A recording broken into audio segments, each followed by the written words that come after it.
সম্মানিত আজকের মাহফিলের সভাপতি সাহেব, উপস্থিত ইসলাম প্রিয় কোরআন প্রিয় তাওহীদি জনতা, পর্দার অন্তরালে অবস্থানরত আমার সম্মানিতা মা এবং বোনেরা, সকলে মিলে আমরা মহান প্রভুর দরবারে কালেমাতুশ শুকর আদায় করি, যিনি আমাদেরকে হাজার ধর্মাবলম্বী মানুষ থেকে বাছাই করে আল্লাহ তাআলার পছন্দনীয় ধর্ম ইন্নাদ দীনা ইনদাল্লাহিল ইসলাম সিল্লাকান আল্লাহু আকবার। আল্লাহ বলেন আমার নিকট পছন্দনীয় ধর্মের নাম ইসলাম, যে আল্লাহ সুবহানাহু ওয়া তাআলা আমাদেরকে সেই ধর্মের জন্য কবুল করেছেন। এই মুহূর্তে তার মহান নিয়ামত কোরআনুল কারীমের মাহফিলে একটু সময় আসার আশা কবুল করেছেন। অন্তরস্থল থেকে সকলে উচ্চ আওয়াজ করে রবের প্রশংসা করি, সকলে করি আলহামদুলিল্লাহ। শতকরি দরুদ সালাম আমাদের প্রিয় নেতা, আমাদের প্রিয় নবীর উপরে, যার রেখে যাওয়া ধর্মের শান্তি এবং কামিয়াবি, যিনি পৃথিবীতে এসে মানুষের কল্যাণের জন্য, মুক্তির জন্য কোরআনের বৈপ্লবিক আন্দোলন করেছেন। যেই নবীর সুপারিশ ছাড়া আমরা কেউ বেহেশতে যেতে পারবো না, যিনি আমাদের জন্য সুপারিশের জন্য পাগল, আমাদের সেই প্রাণপ্রিয় নবীর প্রতি দরুদ সালাম ভক্তির স্বরে আবেগ নিয়ে উচ্চ কণ্ঠে সকলেই করি সাল্লাল্লাহু আলাইহি ওয়াসাল্লাম। সম্মানিত উপস্থিতি, আপনারা সকলে ভালো আছেন তো? আলহামদুলিল্লাহ। আপনাদের সোনামুক্তি গুনাহগারের জন্য একটু দোয়া করুন, যেন আমার রব তার কালাম থেকে কিছু বলার তৌফিক দেয় ইনশাআল্লাহ। আরো জোরে বলেন ইনশাআল্লাহ। আমি আপনাদের খেদমতে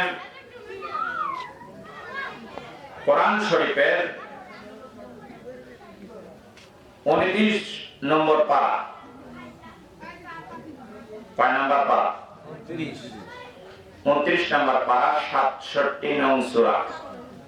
সূরার নাম সূরা আল মুলক। এই সূরাটা প্রিয় নবীজির জন্মভূমি মক্কাতে নাযিল হয়েছে। এর ভিতরে 30টি আয়াত আছে, 3টি রুকু আছে। এর থেকে 2টা আয়াত পড়েছি।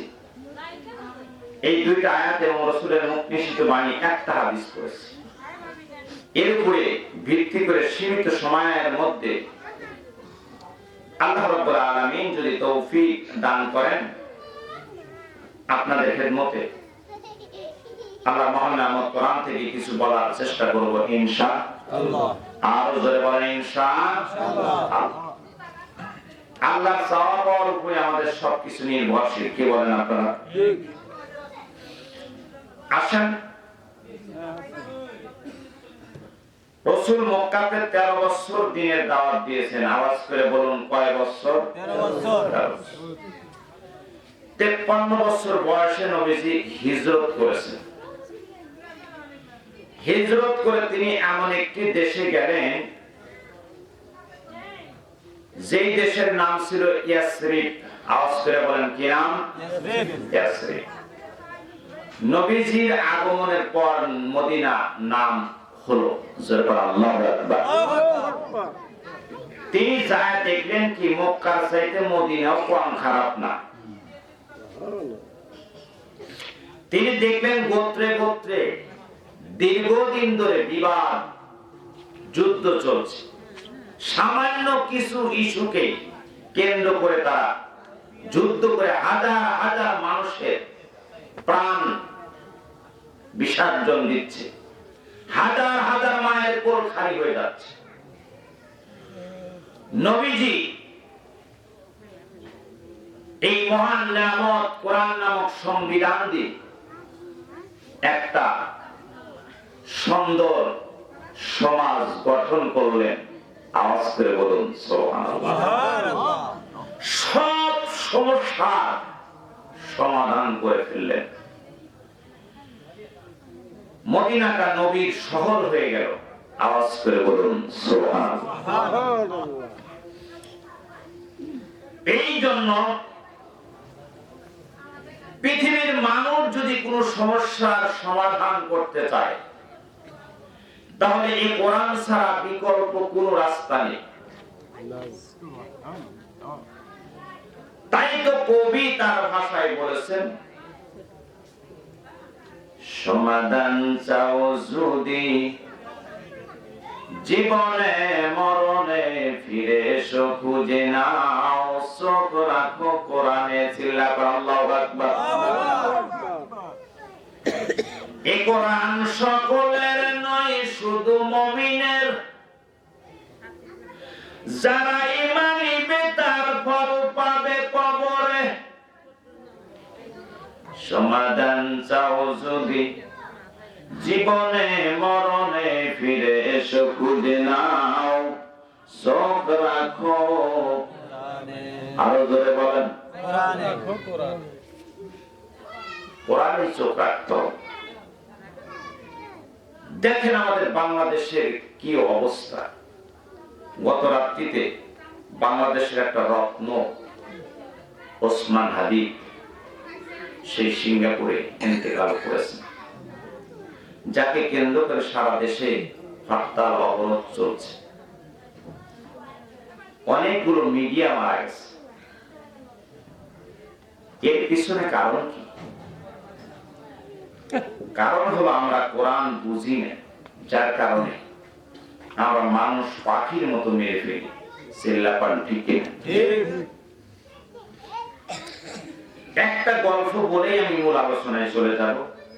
আমাদের স্বভাবটা কেমন হয়েছে। আশরাফ আলী থানভী রহমাতুল্লাহ আলাইহি মুসলমানের হাসি দ্বিতীয় খণ্ডের ভিতরে একটা গল্প লিখেছে, বলবো কি? গল্পের নাম হলো লোভে পাপ, পাপে মৃত্যু। এই হলো গল্পের নাম। এর সারাংশ হলো তিনজন ডাকাত গেছে ডাকাতি করতে। আওয়াজ করে বলেন কয়জন? তিন।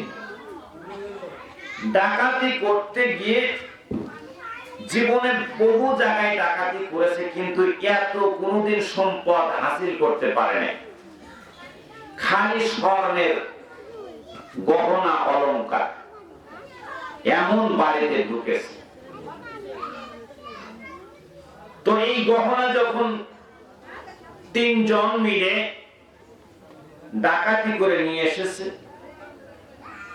দূরে চলে গেছে, আস্তে আস্তে রাত পোহায় গেছে। কথা বোঝা যাচ্ছে তো? রাত্রি পোহায় গেছে। তো চিন্তা করছে দিনের বেলা আমরা যে অপরিচিত মানুষ রওনা হবো, মানুষ যদি সন্ধি করে, চোরের মন পুলিশ পুলিশ, যে অন্যায় করে কিন্তু তার ভিতরে দুর্বলতা আছে কিনা।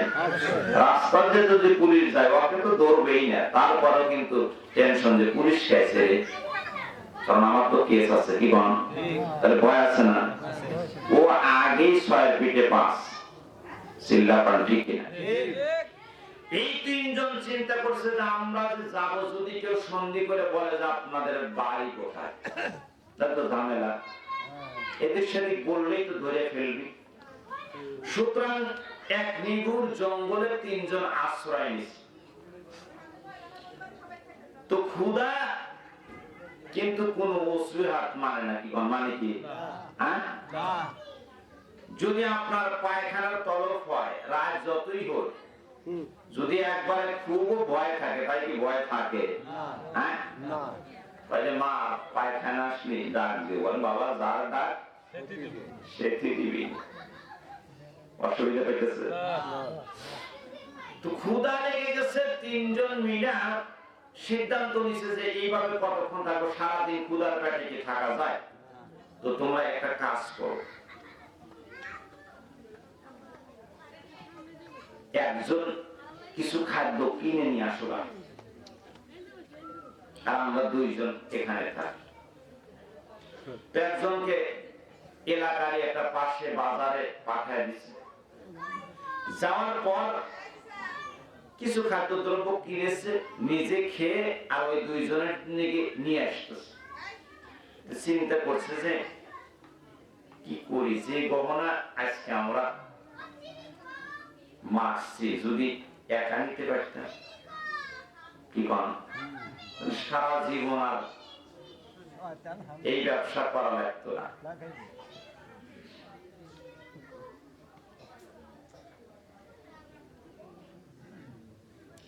এই সিদ্ধান্ত নিয়ে ও করছে কি, ইঁদুর মারা বিষ কিনছে, কিনে নিজে খায়া ওই খাদ্যের মধ্যে মিশে নিয়ে গেছে। যে দুইজন খালি তো 6 ফিট পেজে ঢাপে যাবে কি কম, আর মরে গেলে তো কখনো সম্পদ যা সব আমার। ওই দুইজনের মনন্দ জ্বলন্ত, মনের খবর আর জ্বলন্ত খবর জানে কে? আল্লাহ। ইন্নাল্লাহা আলিমুম বিযাতিস সুদূর। আওয়াজ করে বলুন আল্লাহু আকবার। আল্লাহ বলেন আমি অন্তরের খবর জানি। চিল্লাপান সুবহানাল্লাহ। এবার এই দুইজন সিদ্ধান্ত নিয়েছে যে শোনো, এই গহনা কিন্তু 3 ভাগ করা যাবে না। তাহলে কি করা যায়? বলে ও আসার সাথে সাথে আমরা খাদ্য নিয়ে আমাদের মধ্যে মায়া মহব্বত নাই, কি বলেন? আসার সাথে সাথে খাদ্য দ্রব্য হাতে দেওয়ার সাথে সাথে রেখে দুইজন পাইছে ধরে ওর দাম শেষ করেছে। তাহলে একজন কমলো, থাকলো কয়জন? দুইজন। এই দুইজনের মধ্যে আবার একজন শক্তিশালী আর একজন একটু দুর্বল। মনের খবর তো আল্লাহ ছাড়া কেউ জানে। তো যে একটু সাবাল সে চিন্তা করছে যে খাওয়ার আগে কাজ করা লাগে। একজন তো সাইলেন, একবার তো শেষ, বা কাউকে দিন না, নিজে একা নেব। আওয়াজ করে নাউজুবিল্লাহ। একা নেব, সব আমি একা যদি নিতে পারি জীবনে আর কাজ কাম করা লাগবে না। তো ওই ও যে বলতেছে যে না দোস্ত আমরা তো দুজন খাই নাই, এখন বলে না একটু পরে খাই। তাহলে একজনের মালিকান তো এটা জিরে কি বল দুইজন আরামে বসে একটু রেস্ট নিতেছে। এই খোফি যে একটু সাবল ওই দুর্বলে ধরছে, বাচ্চার ধরে অপশ্বাস করছে। তাহলে কি আর বাদ থাকলো? দুইজনের শেষ করছে পথের কাটা। এবার চিন্তা করছে ভাগি শেষ করলাম, এখন আমার খানা আগে খায়নি, তারপরে গহনা নিয়ে কেউ তো আর দেখলো নাকি কম। এখন গহনা রেখে খানা খাইতে বসছে, আস্তে আস্তে খায়, খাওয়ার শেষ কি কন ইন্না লিল্লাহি ওয়া ইন্না ইলাইহি রাজিউন। চলে গেলেন আল্লাহর কাছে। গহনা ওখানে পড়ে রইল। তিনজনই বিদায় নিল। চিল্লাপান ঠিক। আমাদের দেশে ঠিক একই অবস্থা। চিল্লাপান ঠিক কিনা? ঢাকার ৮ আসনের এই স্বতন্ত্র মোহাম্মদ ওসমান হাদির 2টা গুলি বিদ্ধ হয়েছে। একটা গুলি মাথার এক পাশ যে ঢুকে আর এক পাশ যে বের হয়ে গেছে। কালকের মানুষ বাঁচার সম্ভাবনা আছে। আর একটা গুলি ভিতরে অবস্থান করতেছে। বাংলার চিকিৎসকরা যতটুকু পারে চেষ্টা করলো, বিদেশে পাঠাইলো সিঙ্গাপুর। গত রাত্রিতে 11টায় আল্লাহর বান্দা চির বিদায় নিয়ে আল্লাহর কাছে চলে গেলেন। সারা দেশে জানিয়ে তোলপাড় চলতেছে, সারা দেশে সহিংসতা আর হরতাল আর অবরোধ চলতেছে। এই জন্য আমাদেরকে সদা সর্বদা কোরআনের সুহবত আসতে হবে, কোরআন বুঝতে হবে, কোরআন মানতে হবে, কোরআন জানতে হবে। তাহলে সকল সমস্যার সমাধান হবে। নচেত এই বাংলার জমিনে 56,000 বর্গ মিটার, 56,000 বর্গ কিলোমিটার এই ইসলামিক দেশ, যেই দেশে 95% মানুষ মুসলমান, সেই দেশে অশান্তি সারা বছর বিরাজ করে। চিল্লাপান ঠিক কিনা? আমরা গ্রামে বসবাস করি, আমরা কিছুই জানি না। মুসলমান ভাইরা আমার, আজকে মানুষকে মানুষ পাখির মতো মেরে ফেলছে, পাখির মতো হত্যা করতেছে। সম্মানিত মুসলমান ভাইরা, আমরা সকল মাখলুক সৃষ্টির সেরা জীব, আমাদের আদর্শ হবে। আল্লাহ বলেন ওয়াইবাদুর রহমানিল্লাযীনা ইয়ামশুরুনা আলাল আরদি হাওনা ওয়া ইযা الجاهلون قالوا سلاما الله أكبر আল্লাহ বলেন রহমানের বান্দা তারাই যারা আমার জমিনে চলার সময় নম্র ভদ্রভাবে চলে চিল্লাবেন আল্লাহু আকবার আর যখন কোন মূর্খ অশিক্ষিত মানুষ তাদেরকে প্রশ্ন করে তখন তাদের প্রতি শান্তি কামনা করে সালাম কামনা করে জোরে কোন সুবহানাল্লাহ লা ইলাহা ইল্লাল্লাহ লা ইলাহা ইল্লাল্লাহ লা ইলাহা ইল্লাল্লাহ লা ইলাহা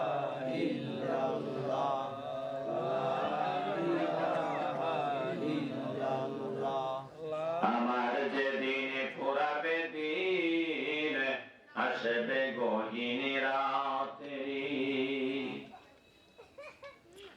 থেকো প্রভুষা জীবনে হয় চির সাথী আসবে গহীন রাত্রি যখন আসবে না এখান থেকে বাঁচার কারো উপায় আছে নেই জীবন নবী নদীর দুকুল জোরে আসলে অবানিশা থাকে বিনায়ার এ দু চোখে একটু আলোর দিশা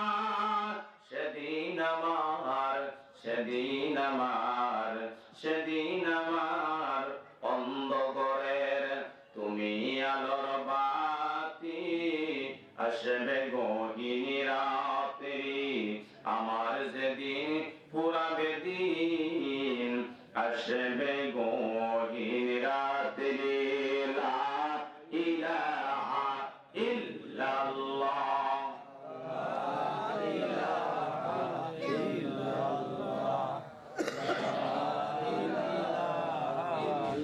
লা ইলাহা ইল্লাল্লাহ মুহাম্মাদুর রাসূলুল্লাহ সাল্লাল্লাহু আলাইহি ওয়াসাল্লাম তুমি রহিম রহমান তুমি রহিম রহমান পানির ভিতরে নকশা করে বানাইলেন মানবের চিল্লাকান মারহাবা আর ভিতরে দিলেন কত বিবেকে বুদ্ধি জ্ঞান তুমি রহিম রহমান তুমি রহিম রহমান তুমি রহিম রহমান খলিল যখন পুত্রের পরে ছুরি মারে কাটিবারে না কাটিল ছুরির ধারে হইল দুম্বা কুরবান তুমি রহিম রহমান তুমি রহিম রহমান তুমি রহিম রহমান আল্লাহু আকবার মুসা নবীকে মারিবারে ফেরাউনে নকশা করে নীল দরিয়ায় ডুবে মরিল ফেরাউন শয়তান তুমি রহিম রহমান তুমি রহিম রহমান তুমি রহিম রহমান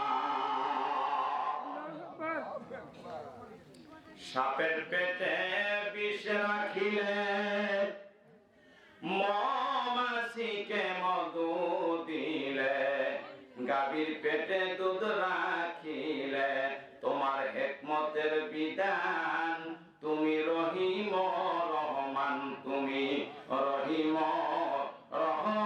রহমান তুমি রহিম রহমান আল্লাহু আকবার বলেন সম্মানিত মুসলমান ভাইরা যেখানে মানুষের ক্ষমতা শেষ আল্লাহর ক্ষমতা ওই জায়গা থেকেই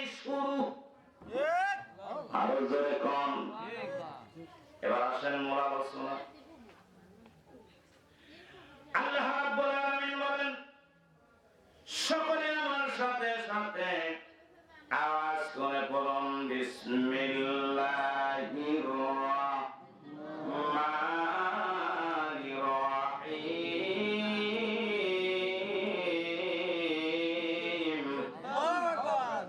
তাবারাকাল্লাযী বিয়াদিহিল মুলকু ওয়া হুয়া আলা কুল্লি শাইইন কাদির।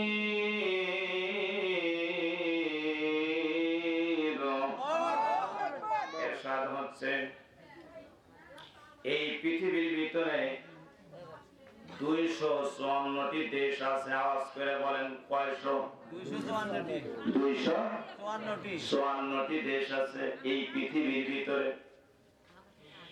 এই পৃথিবীর দৈর্ঘ্য এবং প্রস্থ 20 লক্ষ বর্গ মাইল। জোরে বলেন আল্লাহু আকবার। এই পৃথিবীর ভিতরে 254টি দেশ আছে, তার মধ্যে মাত্র 54টি দেশ হলো মুসলমান দেশ, আর 200টা দেশ হলো বিজাতি খ্রিস্টান, ইহুদি, নাসারা। আল্লাহ রাব্বুল আলামিন তিনি হলেন তাবারাকাল্লাযী বিয়াদিহিল মুলক,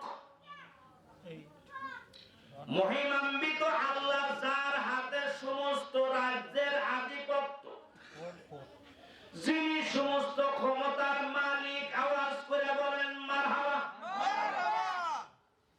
এই পৃথিবীতে প্রত্যেকটা দেশের একটা রাজা আছে। জোরে আছেন? আমাদের দেশে এখন নাই, তাও তো প্রধান উপদেষ্টা আছে, একজন আছে না? এই 54টা দেশের রাজা, যিনি রাজা তিনি হলেন রাজা ধীরাজ। তিনি হলেন কে? আরো জোরে। এই 54টা দেশের রাজা, যিনি রাজা তিনি হলেন আল্লাহ। জোরে বলুন সুবহানাল্লাহ। তিনি হলেন রাজা ধীরাজ, সকল রাজার রাজা। আল্লাহু আকবার। সেই আল্লাহ ডাকতে বলেন তাবারাকাল্লাযী বিয়াদিহিল মুলকু ওয়া হুয়া আলা কুল্লি শাইইন কাদির। মহিমান্বিত আল্লাহ যার হাতে সমস্ত রাজ্যের আধিপত্য, যিনি সমস্ত ক্ষমতার মালিক। জয় বলুন সুবহানাল্লাহ। কেমন ক্ষমতা তার! আপনা আমার সৃষ্টির দিকে একটু তাকাইলেই তো বোঝা যায়। আল্লাহ রাব্বুল আলামিন বলেন কাইফা তাকফুরুনা বিল্লাহি ওয়া কুনতুম আমওয়াতান ফাআহইয়াকুম সুম্মা ইউমিতুকুম সুম্মা ইউহয়িকুম সুম্মা ইলাইহি তুরজাউন। আল্লাহু আকবার। আল্লাহ বলেন বান্দারে, কিভাবে তোমরা আমার সাথে নাফরমানি করো, কুফরি করো? তোমাদের তো কিছুই ছিল না, তুমি ছিলে এক ফোঁটা সামান্য অপবিত্র পানি। এই পানি থেকে আমি আল্লাহ তোমাকে এত সুন্দর আকৃতি বিশিষ্ট একটা মানুষ বানাইলাম। এরপরে তোমাকে আবার মৃত্যু দেব, আবার তোমাকে জীবিত করব, এরপর আমার কাছেই তোমার প্রত্যাবর্তন। জোরে বলুন সুবহানাল্লাহ। মুসলমান ভাইরা আমার, যেখানে আমাদের ক্ষমতা শেষ, সেখানে আল্লাহ ক্ষমতা শুরু। সুবহানাল্লাহ বলেন। কারণ ইউনূস আলাইহিস সালাম মাছের পেটে, ওখানে কারো কোনো ক্ষমতা আছে না? মাছের পেটের ভিতরে মাছ খায় ফেলেছে। আটলান্টিক মহাসাগরের মধ্যে মাছ ডুবে চলে গেছে। তিনি দোয়া করেছেন লা ইলাহা ইল্লা আনতা সুবহানাকা ইন্নী কুনতু মিনাজ জালিমিন। কিন্তু আপনি আল্লাহ, আমি তো জালেমের মধ্যেই পড়ে গেছি, সুতরাং তুমি আমারে হেফাজত করো। জোরে বলেন আল্লাহু আকবার। আল্লাহ হেফাজত করে নাই? আল্লাহ বললেন মাছরে, তুমি তো খাইছো, খায় তো ফালাইছে, হজমও তুমি করতে পারবে, কিন্তু আমি আল্লাহ নিষেধ করলাম হজম করো না। সুবহানাল্লাহ। এই মাছের পেটের ভিতরে ইউনূস আলাইহিস সালাম থাকলেন কতদিন? 41 দিন। আল্লাহু আকবার। এতদিন তার পেটের মধ্যে থাকলেন, 40 দিন অতিবাহিত হয়ে গেল, মাছ আর সহ্য করতে পারে না, প্রসব বেদনা শুরু হয়ে গেল, জলস্বর হল। এই জলস্বর হওয়ার পর মাছ শুকনায় উঠে গেছে, পানি শুকায় গেছে। ওখানে তিনি এই ইউনূস আলাইহিস সালামকে ওগরায় দিয়ে আবার পানির ভিতরে চলে গেলেন মাছ। সুবহানাল্লাহ। আরো জোরে সুবহানাল্লাহ। পৃথিবীর কেউ জানে না, জানে তিনি কে? আল্লাহ। ওই মহামরুভূমির মধ্যে পড়ে আছে, আল্লাহ আসমানের মালিক জিবরাইলকে ডাক দেয়, বলে জিবরাইল তাড়াতাড়ি চলে যাও, আমার পয়গম্বর ইউনূসের মাথার শিওরে একটা কদু গাছের বিচি লাগাই দিয়া। সুবহানাল্লাহ। একটা বিচি লাগাই দিল, দিতে দেরি, অঙ্কুর হতে দেরি হলো না, এরপর সাথে সাথে ইউনূস আলাইহিস সালামের উপর দিয়ে ঘিরে নিল। সুবহানাল্লাহ। একটু একটু আপনারা লক্ষ্য করে দেখেন কিনা, কদু গাছের নিচে কিন্তু একটু রোদ আসে কি কোন আসে না? সামান্য সামান্য রোদ আসতেছে, আর সামান্য সামান্য ছায়া, কারণ পুরা ছায়া দিলে গাও শুকাবে না, পুরা গাওটা কাদা হয়ে গেছে, পচে গেছে। একটু একটু করে শুকাইতেছে, আর একটু একটু করে রোদ লাগতেছে, শুষ্ক আবহাওয়া। মুসলমান ভাইরা আমার, আসমানের মালিক আল্লাহ তাকে হেফাজত করেছে। যেখানে মানুষের ক্ষমতা শেষ, ওইখানে আল্লাহর ক্ষমতা শুরু। আল্লাহু আকবার। মুসলমান ভাইরা বোনেরা, এই জন্য অনেক সময় বলি, তোর মা মায়ের পাতা মিলাইছিল, এই জন্য বেঁচে গেলি। কি বল মুসলমান ভাইরা আমার, ফেরাউন সিদ্ধান্ত নিল মুসা দুনিয়ায় আসতে দেবে না। সিংহাসনে বসে ডান দিকে হলো জ্যোতিষীরা বসে, বাম দিকে তার মন্ত্রী পরিষদ বসে। প্রথম আগে ডান দিকে তাকায়, কারণ ডান দিকে যারা আছে তারা তার জীবন রক্ষাকারী। নাউযুবিল্লাহ বলেন। কারণ ওরা ঘোরাফেরা করে, কোন বিপদ বালা মুসিবত আছে কিনা। ডান দিকে তাকায় দেখে জ্যোতিষীদের মন ভার। কি হয়েছে? বলে না, কিছু হয় নাই। বলে মনের অবস্থা তোমাদের ভালো না।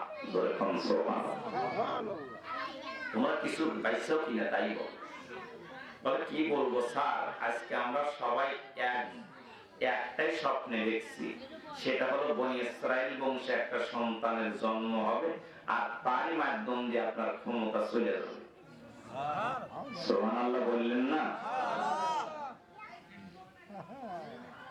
ফেরাউনের মন ভার হয়ে গেল, উপায় কি, তাতে শত্রু আসতেছে, উপায় কি? মাথায় হঠাৎ করে বুদ্ধি বের হলো যে তারই ব্যবস্থা আছে। আসে তো নাই? বলে না, আসে নাই, আসার সম্ভাবনা, পূর্বাভাস। বলে ঠিক আছে, ব্যবস্থা হবে। আজকের থেকে ঘোষণা, বিলম্ব নাই, বনি ইসরাইল বংশের স্বামী স্ত্রী আর এক ঘরে শুইতে পারবে না।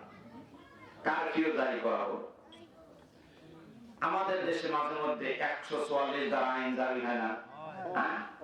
যে তিনজন এক জায়গায় যদি বসে, ধরে নিয়ে এসো, আর কে বসে? করোনার মধ্যে ঘোষণা দিল যে নামাজ পড়তে হবে 1 ফুট ফাঁকে ফাঁকে, তাই তো করলাম আমরা। খানায় কাবাতে আযান দিয়া মানুষ বাড়িতে নামাজ পড়ছে। নামাজ 3 জন 5 জন মুয়াজ্জিন সহ 5 জনের বেশি পড়তে পারবে না। আস্তাগফিরুল্লাহ, আস্তাগফিরুল্লাহ। রাসূল বলেছেন, মুমিন যদি কোন মহামারীতে মারা যায়, সে শহীদের দরজা হবে। সুবহানাল্লাহ। আমাদের দেশের আইন কোরআনের বাইরে। তো এবার বলছে আসে তো নাই, না যাও, না আসে নাই। বলে ঠিক আছে, সিদ্ধান্ত আমার, আজকে থেকে বনি ইসরাইল বংশের স্বামী স্ত্রী একবারে শুতে পারবে না। এটা তোমাদের দায়িত্ব, প্রতিদিন রাতে তোমরা তল্লাশি করবা। এই কথাটা এই জন্য বলছি যে যেখানে বান্দার ক্ষমতা শেষ সেখানে আল্লাহর ক্ষমতা শুরু। তিনি হলেন রাজা দিরাজ আল্লাহ।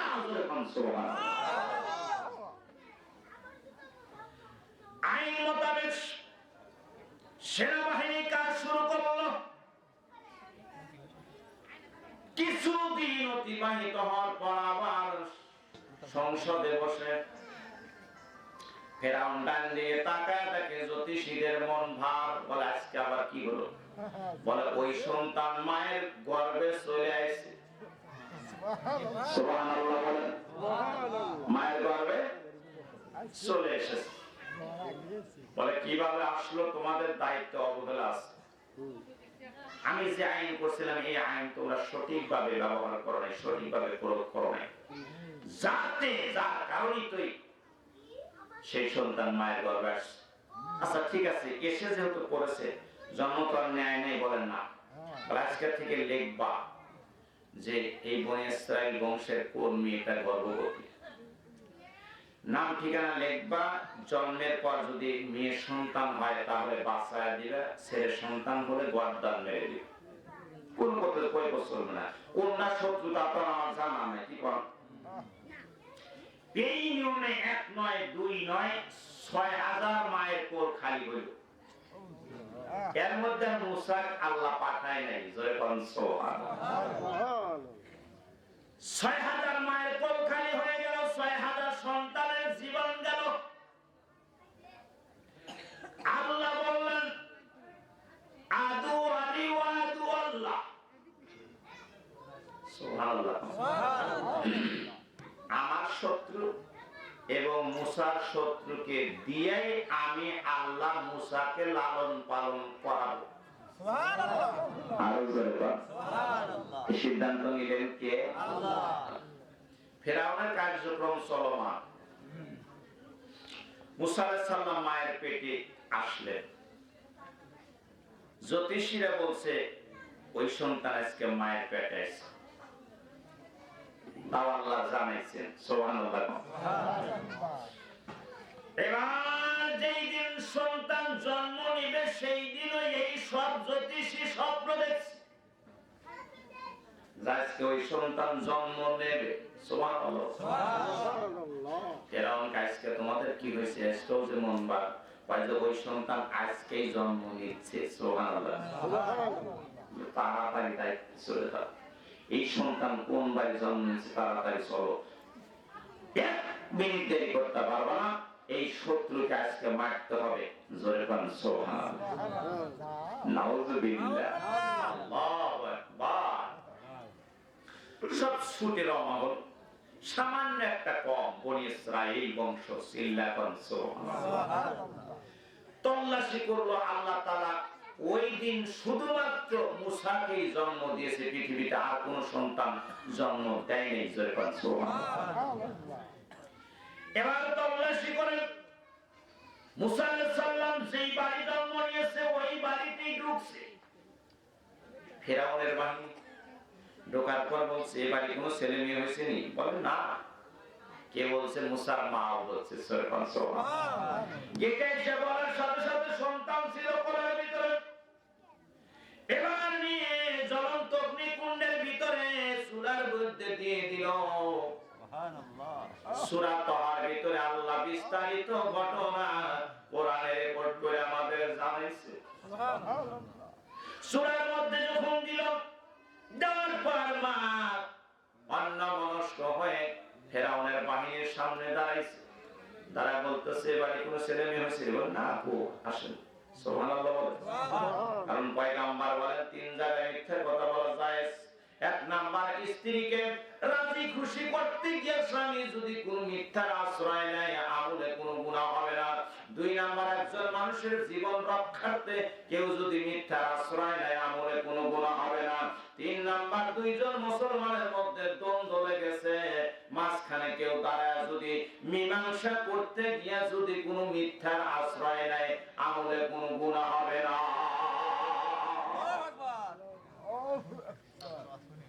এবার বাহিনী বাড়ি থেকে বের হয় অন্য বাড়ি চলে গেল। মুসা আলাইহিস সালামের মাও চিন্তা করলেন, আর আমার সব তো বাইসেও নাই, এমনি খালি শত্রুর হাত থেকে বাঁচাইলাম, কিন্তু চুলার ভিতরে আগুন ধা ধা করে জ্বলছে, সেখান থেকে কি আর সল বাঁচার সম্ভাবনা আছে? তারপর চিন্তা করছে, দেখি আগে যাই তো, আগে যায় চুলার কাছে দাঁড়া, দেখে যে আগুন ঠিকই চলতেছে, কিন্তু সন্তান ওর ভিতরে হাত পাও নাড়াচাড়া করে খেলতেছে। আরো জোরে বল, এই ক্ষমতা আল্লাহর আছে না? জোরে বল, আছে কি নাই? আছে। অমনি আগুনের ভিতরে থেকে তারা ধুলো করে মা সন্তান কোলে উঠে নিয়ে বসে থেকে চিন্তা করতেছে, আল্লাহ আবার যদি ফেরাউনের বাহিনী আসে, এবার জানি বাঁচাইলে তুমি আবার কি করবো। আল্লাহ তাও কোরআনে বলছে, আল্লাহ বললেন জিবরাইল আমার মুসা আমাকে বলে দিয়ে আসো, এত চিন্তার দরকার নাই। সে একটা বাক্স বানায়, ওই বাক্সের ভিতরে মুসাকে উঠায় দিয়ে চতুর সাইড আটকায় দিয়ে তালা মারবি, এরপর নীল নদের ভিতরে বাসা দেবে, পিছনে থাকবে তার বোন মারিয়ম। সুবহানাল্লাহ। আল্লাহ নির্দেশে মুসা আলাইহিস সালামের মা তাই করলেন।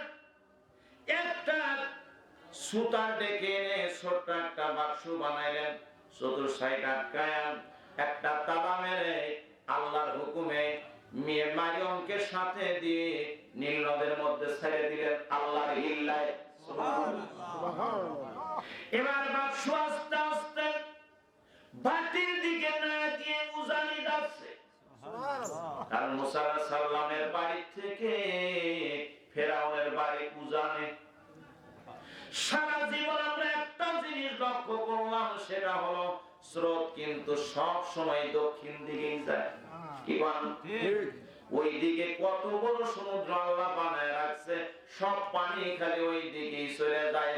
কোনে আল্লাহ হেফাজত করে লুকায় রাখে, আসমানের মালিক আল্লাহই জানে। চিল্লাবান ঠিক কিনা? বাক্স যাচ্ছে উজানি দিকে, পিছনে যাচ্ছে তার বোন মারিয়ম। এবার আস্তে আস্তে যাইতে যাইতে ফুলজোর থেকে কেটে উঠে বেদি নদী আমাদের এই নদীর দিকে ঢুকে পড়লো বাক্স। সুবহানাল্লাহ। কার কুদরতে আসতেছে? এবার ফেরাউনের সনবান্ধা ঘাট, ওই ঘাটে এসে বাক্স ঢেউ খেলতেছে। ফেরাউন আর তার স্ত্রী আসিয়া দোতলায় বসে গল্প করতেছে, কোন ছেলে সন্তান নাই, কোন ঝামেলা নাই, দুইজন গল্প করতেছে।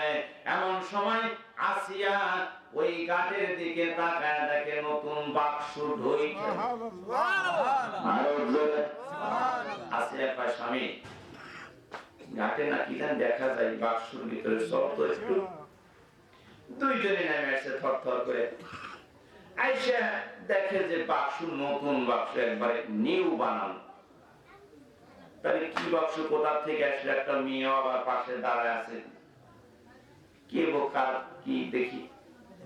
ফেরাউন কয়, তুমি মেয়ে মানুষ, তোমার নামাজ হবে না, তুমি সুন্নায় থাকো, আমি নিয়ে আসি। উনি পানির ভিতরেই নেমে পড়লেন, কিন্তু ধরতে পারলেন না। সুবহানাল্লাহ বলেন। আল্লাহ কয়, তোর হাতে আমার মুসা পয়গম্বরের বাক্স দেব না। কারণ বনি ইসরাইল বংশের মেয়ে হলো হযরতে আসিয়া। এই জন্য সৎসঙ্গে সর্বনাশ, অসৎসঙ্গে সর্বনাশ। মান তাসাব্বা বিকাউমিন ফাহুয়া মিনহু। নবীজি বলেন, যার সাথে দুনিয়ায় যার সম্পর্ক, আখিরাতে তার সাথী, তার হাসর নাসর। জীবন মরা চোরের সাথে সম্পর্ক রাখছেন, মরণের পর হাসরে হাজির হবেন, দেখবেন আপনার প্রতিবেশী সেই লোকটাই দাঁড়ায় আছে, আপনিও তার পাশে দাঁড়ায় আছেন। ধরে পান ঠিক কিনা? এবার ফেরাউন বঞ্চিত, বেজ্জতি হলো, উঠে আসলো। আসিয়া কয়, তুমি পারবে না, এসো তো। খালি মর্দা মানুষের মতো দেখা গেলে মর্দা মানুষ বলা যায় কি? পান একজনের বাড়ি সাপ বের হয়েছে, তো ভাই একজন মর্দা মানুষ ডাক দাও, তুমি কয় আমার কথা বাদ দে। কি মানে এরকম মানুষ আছে না? হ্যাঁ, এবার আসিয়া কয়, তুমি উঠে আসো, তোমার দাঁড়া অভিনয় কাজ। আসিয়া কেনারায় বসলেন, আল্লাহর কুদরতে মাঝখান থেকে বাক্স আস্তে আস্তে ঢেই খেলতে খেলতে আসিয়ার হাতের নাগালে চলে আসলেন। আসিয়া বাক্স উঠাইলেন, উঠানোর পর এই নতুন বাক্স কেন আসলো, কোথা থেকে আসলো, এবার খুলে দেখে ওর ভিতরে ছোট্ট একটা মাসুম বাচ্চা হাত পাও নাড়াচাড়া করে খেলছে। ফেরাউন কয় সন্ধি হইতেছে, এই সন্তান কোথা থেকে আসলো? আসিয়া কয় তোমার সন্ধি করে না জীবন বাড়া, আমি এই সন্তান পালবো, এটা আমাদের ভবিষ্যতের কল্যাণ হবে। সুবহানাল্লাহ। ফেরাউন ঘুরেই কয় আমার সন্ধি হইতেছে।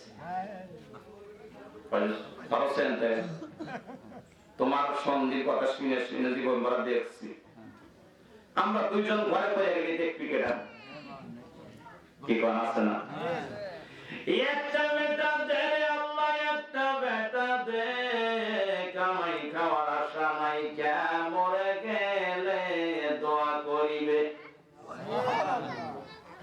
এবার সে কোলে নিয়ে বুকের সাথে জড়াইল, বনিয়েছে বংশের নিয়ে রক্তের সম্পর্ক আছে কি নাই? কারণ সন্তান যখন কান্না করে খালা কোলে নিয়ে কয় আমি তোমার আন্টি, কিছুই না। যে যতই ভালোবাসা দেখ না কেন সন্তানের কান্না বন্ধ হয়, কিন্তু মা যত কাজের মধ্যেই থাকুক না কেন, মা যখন কোলে নেয়, আল্লাহর পয়গম্বর বলেন মার এই স্তকের সাথে সন্তানের স্তকের সম্পর্ক করে দিয়েছেন যিনি, তিনি কে? মায়ের কোলে ওঠার সাথে সাথে সন্তানের কান্না অটোমেটিক্যাল আল্লাহ বন্ধ করে দেন। আল্লাহু আকবার। ফাতাবারাকাল্লাহু আহসানুল খালিকিন। তিনি হলেন সেই আল্লাহ যিনি নিগুড় সৃষ্টিকর্তা, তার সৃষ্টির মধ্যে কোনো ভুল নাই। আল্লাহু আকবার। বনি ইসরাইল বংশের মেয়ে আসিয়া, বনি ইসরাইল বংশের ছেলে মুসা কোলে নিয়ে একবার বুকের সাথে জড়ায় নিয়েছে, আর ছাড়ে না। সুবহানাল্লাহ বলেন, আর ছাড়ে। এবার ফেরাউন ঘুরে কয় সন্ধি হয়, এই সন্তান আমার শত্রু হবে, বোঝাও না। শরত তুমি এগুলা কথা আর জানে আমার সামনে বলো না, আমি সন্তান পালবো, এটা আমাদের কল্যাণে আসবে। সিদ্ধান্ত নিয়েছেন কে?